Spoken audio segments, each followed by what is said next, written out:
नुकत्याच झालेल्या लोकसभा निवडणुकीनंतर मोदी तिसऱ्यांदा पंतप्रधान झाले. मोदींची ही तिसरी टर्म पहिल्या 2 टर्मपेक्षा जास्त ॲग्रेसिव्ह असण्याची शक्यता आहे.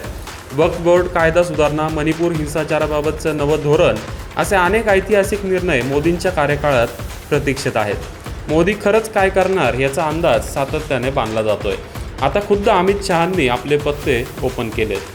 मोदी सरकारच्या तिसऱ्या टर्मबाबत बोलताना अमित शहांनी सर्वच मुद्द्यांवर सरकारची भूमिका स्पष्ट केली. मोदींच्या तिसऱ्या टर्ममध्ये कोणते कामं होणार आहेत याचा गृहमंत्री अमित शहा यांनी पाडाच वाजून दाखवला.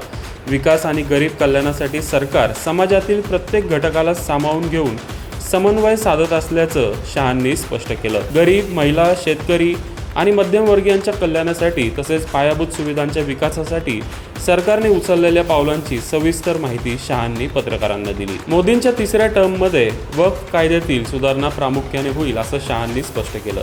शहा म्हणाले की वक्फ मालमत्तेचं संरक्षण आणि उत्तम व्यवस्थापन करण्यासाठी सरकार वचनबद्ध आहे. यासंबंधीचे विधेयक लवकरच संसदेत मंजूर होईल.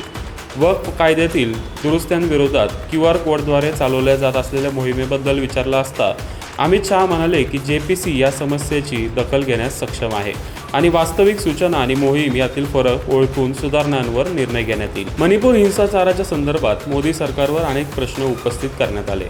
याबाबत बोलताना शहा म्हणाले की मितेई आणि कुकी समुदायांचा तो वाद आहे.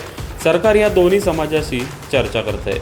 म्यानमारच्या सीमेवर कुंपण घालणं, मणिपूर समस्येचं मूळ कारण शोधणं, सीमेपलीकडून होणारी बेकायदेशीर घुसखोरी याबाबत सरकारने योग्य पावले उचलली आहेत. दोन्ही समुदायांना विश्वासात घेऊनच या ठिकाणी कायमची शांतता निर्माण करण्याचा प्रयत्न चालू आहे. त्याला लवकरच यश येईल. शहा पुढे म्हणाले की कोरोनामुळे पुढे ढकललेली 2021ची जनगणना त्याची प्रक्रिया लवकरच सुरू होईल. म्हणजेच येत्या काही दिवसात जनगणना चालू होईल असंही त्यांनी स्पष्ट केलं.